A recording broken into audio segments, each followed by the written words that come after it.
Fauj Pakistan Zindabad. Pakistan Zindabad.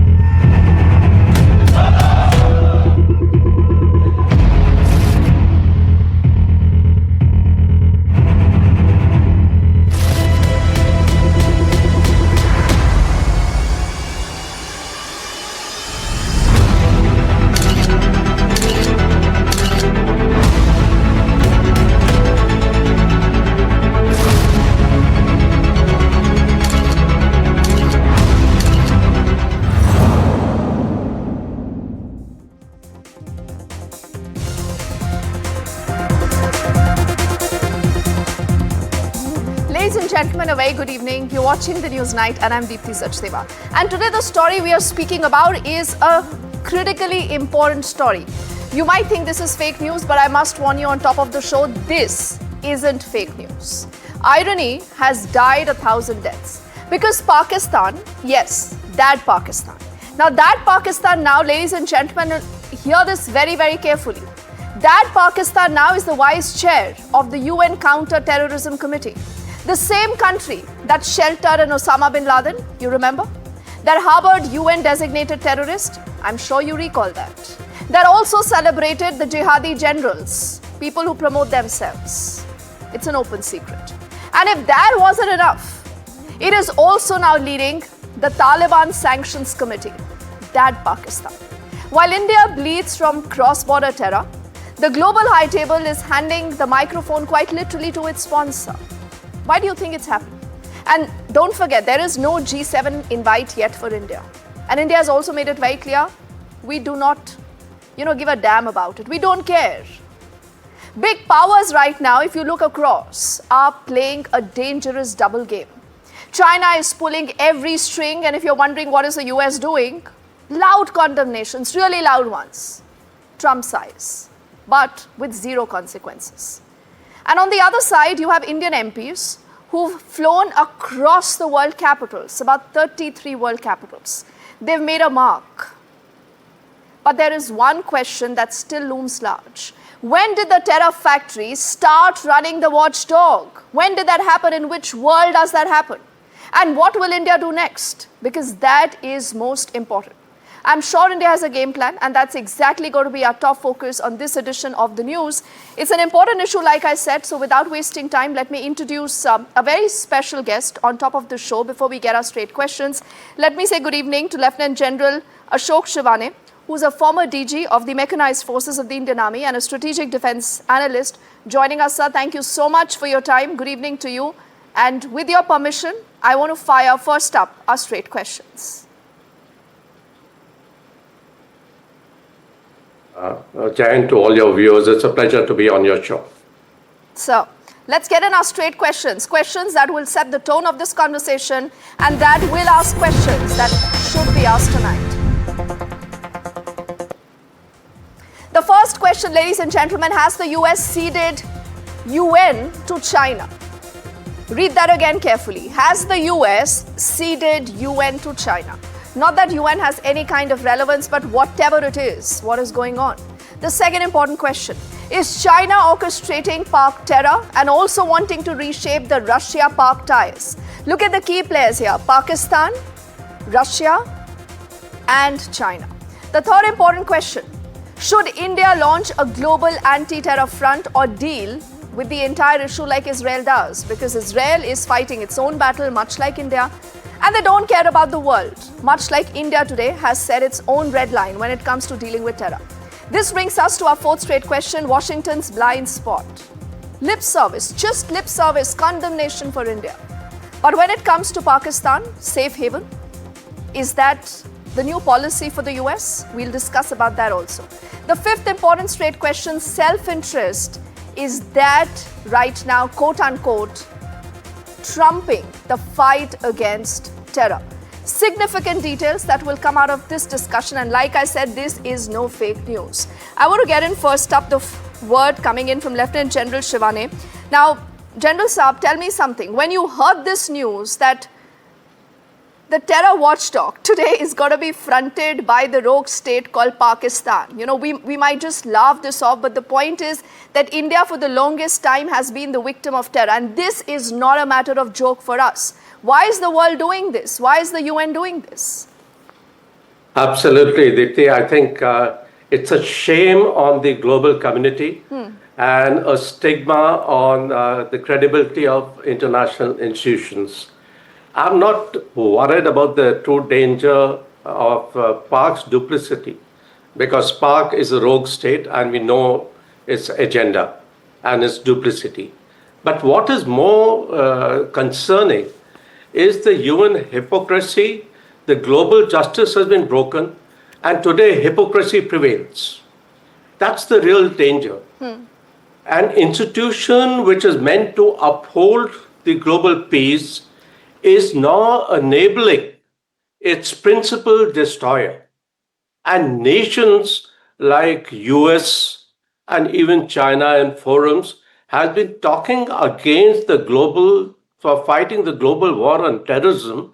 But look at its duplicity. It is giving oxygen to the perpetrators of the primary perpetrators of this global war in terrorism. So an epicenter of terrorism in Pak is getting blossomed, not only in its status, but it's in its financing also. Yes. And you look at the financing there is one principle in terrorism, that terrorism survives on funding, and terror economies thrives on international funding. And today you see the World Bank, you see the ADB, you see the IMF, blind men who are funding Pakistan. And what is Pakistan doing? 14 crore to Syed Hafiz. Absolutely. General Ashok, because you've touched a very important point, I want to bring up some graphics, then we'll take this conversation ahead, because let's try opening this layer by layer. We are obviously talking about Pakistan, a Pakistan that has been defeated. It has been pummeled by India time and again. But in spite of that, what does Pakistan do? I want to bring up those details right now on our screens, as we will be looking at those graphics going in here. And this is also a part of Newsnight's Deep Dive. Ladies and gentlemen, Pakistan, the more things change, the more they remain the same. Plausible deniability. Pakistan is defeated. We all know this. Pakistan itself has accepted. But what do these two men on our screens actually want the world to know, which is again a part of fake news? Both Shehbaz Sharif and Asim Munir, they are still wanting, in fact, to sniff a chance of some kind of a diplomatic sabotage. Could they do that? The answer is no. Pakistan is now going to be co-chairing the UNSC counter-terror panel. If this is not a joke on terrorism and all those people who will condemn but not act against terror, then what is? This brings us to our next important point. Remember, India has been forced to lobby the Asian Development Bank that we just heard our guest speaking about, to stop loans to Pakistan. Why should India be doing this at all? Does the world not know? Do we not know where terror emanates from? Do we not remember where Osama bin Laden was? Do we not know where Hafiz Saeed is? Now, there has been a zero movement when it comes to the FATF, that is the Financial Action Task Force, and the sanctions on Pakistan. Again, important for all of you to know that all this money that you see vis-a-vis coming into Pakistan is just funneled into terror, the terror network, buying arms, buying ammunitions, and also giving it to a lot of these quote-unquote jihadi elements. No tectonic shift in the G7 stance on Pakistan. What is the relevance then on G7? If it cannot stand with India, if it cannot speak for the fight against terror, and all that it does again is lip service and perhaps wanting to bully India, that now is not going to happen. And this is why I think this point is significant to help us understand that where does the story go. If you think that there isn't enough proof about Pakistan and terror, we all know that there is. So Lieutenant General Ashok, when you talk of this, ample amount of evidence against Pakistan, dossiers after dossiers, but clearly that is not good enough. I mean, what is it that the world needs when it comes to Pakistan? Because on our screens are multiple images of these terror rogue elements. So Osama bin Laden, where? In Pakistan. Hafiz Saeed, where? In Pakistan. The Jaish-e-Mohammed, the Hizbul Mujahideen, what happened in Bahawalpur, what happened in Muridke, everything has a Pak connection. How can the world be oblivious to this, sir? Absolutely, Deepthi. It's a sad commentary of the global order and the global conscious as such. I fail to understand that when a nation like Pakistan has got 146 individuals or entities within or who are associated with Pakistan on the UN list of terrorists and terrorist organization, you are making them the vice chair of fighting this counter-terrorism. It doesn't mean. It also shows that what did US do when Osama bin Laden was being protected, harbored, and nurtured in Abbottabad, where he was targeted and killed, and thereafter there was no accountability of the Pakistan Inter-Agency, ISI. There was no accountability of the military. He was next to the Pak Military Academy, all sheltered. Now, that is where the duplicity of the world comes in. Wasn't it Pak, ISI, and CIA who bred Haqqani network and Taliban? And today they're talking of victim state to Pakistan says they're a victim terrorism. You're not a victim. You are the epicenter of global war on terrorism. And you got a beating by India. It's the only nation in the world today who has given a bloody nose to China and who has given a bloody nose to global war on terrorism. Only nation in the world. And then you talk of this duplicity. Look at the Pak army.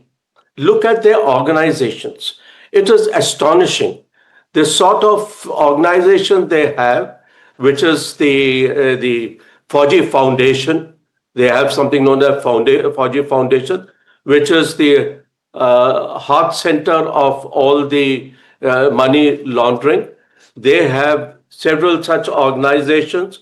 Let me name a few. Army Welfare Trust, Akhari Bank, Defense Housing Authority, and Shaheen Foundation.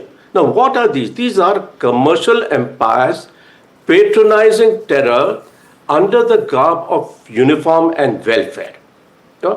Tax exempted, unaudited, and legally protected by the state. Now, is the world blind? I'm sure they know about it. They're not blind to this. But then it is all self-interest. Pakistan's location, its vicinity to Central Asian Republic, Afghanistan. Yes. And the interests of the West in it being frontline state against that area, as also balancing China's influence in that area. Absolutely. So General Saab, I'm just going to hold you here because you've touched again a very interesting point, and this is where the story becomes bigger. Because, we just should also tell our viewers a little bit of detail before we again get a graphic element to help them understand Pakistan, the extreme nature of the kind of utterances and action. Because the UNSC, remember, has 5 permanent members and there are non-permanent members. Now, Pakistan, General Saab, you would agree, is on that table. Pakistan is a non-permanent member, and I think that is till the end of 2026. It has a veto power. So no matter what India does, you will see Pakistan completely wanting to crush India's agenda. But like you said, is the world blind? The answer is no.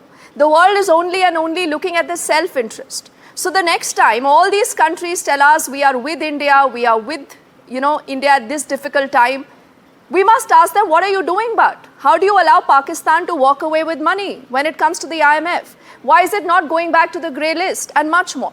But let me again unravel more details about Pakistan, because this is what the world needs to talk about day in and day out. Something that India has experienced. So let's get these details about Pakistan and its nefarious designs. What has Pakistan done of late? Now, there has been this brazen call for holy war, and I am again not making this up. Holy war is the exact term that has been used by Pakistan, because this is a terror state that does not take a step back from even wanting to ensure that it says the right thing. It doesn't do that at all. So brazen call for holy war is just one of the aspects. This brings us to our next important detail. You remember this man? Now he is the deep state, the GHQ Rawalpindi, the ISI there, the army chief. He's a jihadi general. Everyone has called him that. And he has been honored. He's the same man who was putting out venom against India. We all know the kind of utterances. And he even self-rewards himself. Terror speeches go completely unchecked when it comes to Pakistan, because that is their only currency. Anti-India venom, almost every time. That is how and why Pakistan exists. This brings us to our next important detail. What we just heard Lieutenant General also speaking about, 14 crore for the martyrs of mayhem. You might think again this is a joke, but when it comes to Pakistan, nothing is a joke. The joke is on the world, the same world that believes that it can use Pakistan to satisfy its own interests. But remember when India during Operation Sindoor struck the targets in Bahawalpur, in Muridke, you had the Pak government saying, we are giving you money, rebuild those camps.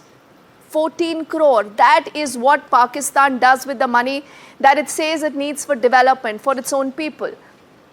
And then again, these three individuals on your screen, right from a Shehbaz Sharif to an Erdogan to a Xi Jinping, this is that new axis. You have China, Pakistan and Turkey joining hands with these terror tanzeems. Is the world surprised? Is the world not aware? I would say absolutely not. They are aware. But then, how does Pakistan really live with this? How does Pakistan deal with this? And why do you have countries like the US, like Russia, like China not wanting to go beyond a condemnation? And this is where I want to get Lieutenant General back into this conversation. Now, General Saab, a lot of important details that we've discussed so far point just towards one little thing, that the world knows that there is evidence when it comes to Pakistan, but there is this new axis. When you have China, you have Pakistan, maybe Russia now, Turkey, we all know. Why are these so-called superpowers and countries that again want to say we stand with India today, not wanting to act against Pakistan? What will they get? Deepthi, we need to understand the global geopolitics in which Viksit Bharat and the economic rise of India in the last few years and its destination, going to its destination, is troubling everyone.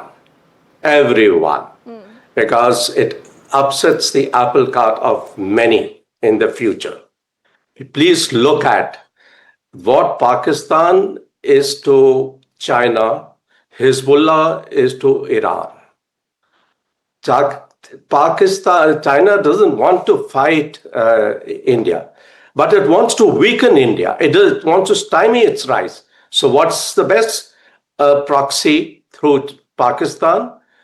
To give it, empower it, and to irk it to continue with its low-end proxy war. Look at US. I'm sure India's relevance is related to US interests in the Indo-Pacific and to China. Minute India rises further, US will be there to raise its eyebrows. It has no interest but self-interest. And if I was to point out one nation which has displayed greatest duplicity and unilateralism and fallacy in its geopolitics, I'm sure the world is seeing. I also want to highlight to your viewers, did the world not see when India targeted these 9 terror hubs and you saw a funeral of terrorists, yes, a state funeral attended by Pakistani military and Pakistani state police? Oh, yes. So, are they blind to see that that drama which has been played up as a real intent? And then on top of that, you're saying, here is Pakistan, who has been thrashed, beaten up for its acts of terrorism is now going to fight global war on terrorism. I think it's a big, big joke. It's time that the world goes from dossiers to disruption of global war on terrorism. Disruption of Pakistan as a state, which is disturbing global peace, which is the epicenter of terrorism. But how will we do this? So the obvious question is, how will we do this?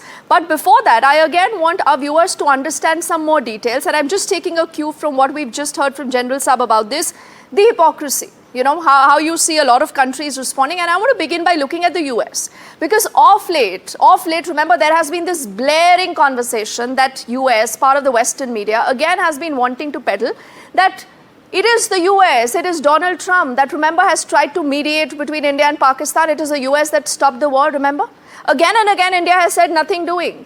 It is only our doing that Pakistan came running to us. They wanted a ceasefire, so we did that. So when will Washington walk the talk? And when we talk of Washington, the man to ask questions is Donald Trump, who only believes in trade and tariffs, and perhaps not much in the fight against terror, unless that terror is directed at them. So doesn't claims of negotiation and mediation role that US has spoken of, we know the reality. So why has the US been doing this? Only to create a perception or a charade of the fact that it is fighting this good fight against terror?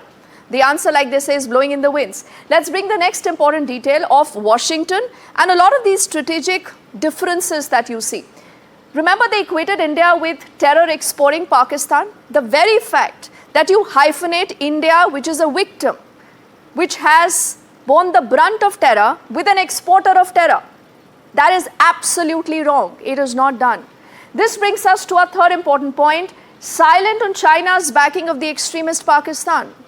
No matter what they say, but we do know that Donald Trump only means business, money, trade, tariff, like I said. So he's happy stitching a deal with China when it comes to tariff, but not speaking about China literally pushing Pakistan and helping Pakistan. No push to also keep Pakistan in the FATF's grey list. Maybe ask why. Does the US not care? Or is this just India's fight? This brings us to our next important point, no block, absolutely no block on the IMF aid or on the UN perks that Pakistan gets. It keeps getting money, the same money that it wants to use to funnel terror and rebuild terror elements. But again, the world here does nothing. And why don't they do anything, Lieutenant General Ashok? Isn't that an important question also to ask? I mean, we've spoken about the hypocrisy of the US, the role of China, Russia, but then in this time, what should India be doing? Absolutely, Deepthi.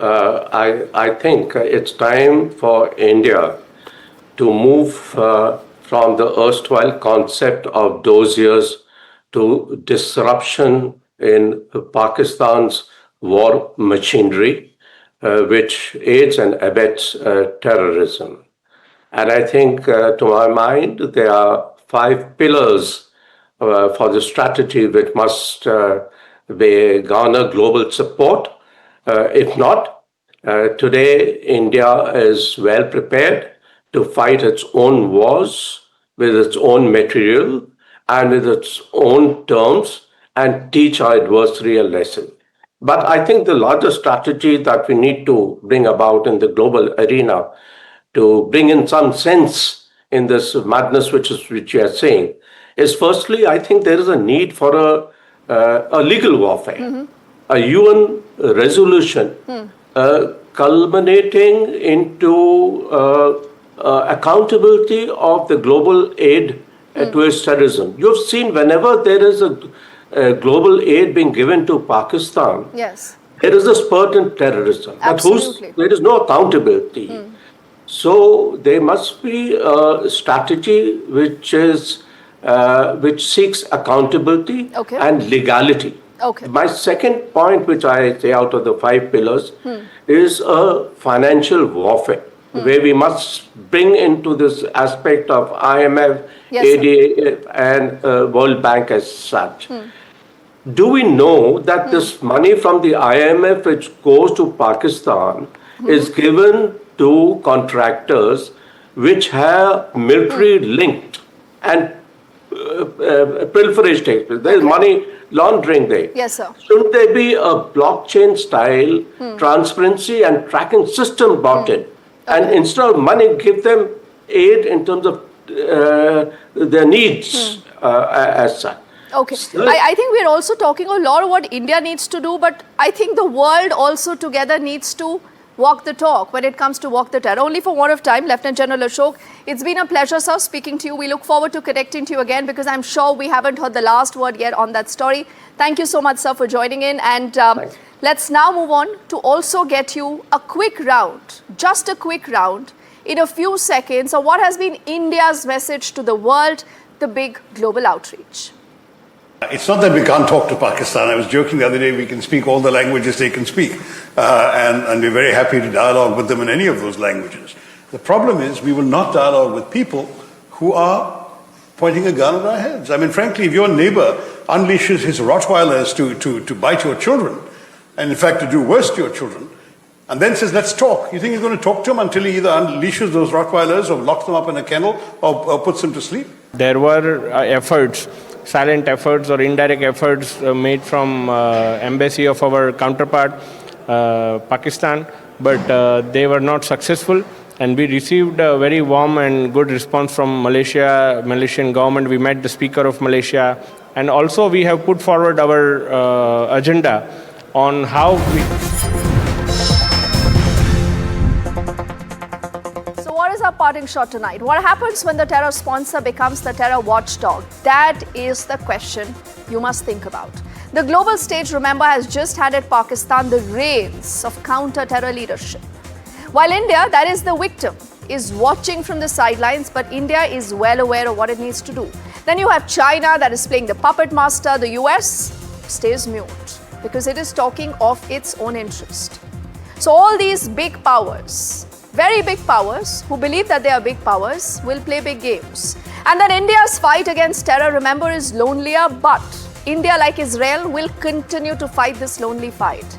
And this isn't just hypocrisy, ladies and gentlemen, this is betrayal. So this is time for India to call it out loudly, globally, relentlessly, and there is a new doctrine in place. We'll continue to track that story. Thank you so much for watching. Good night.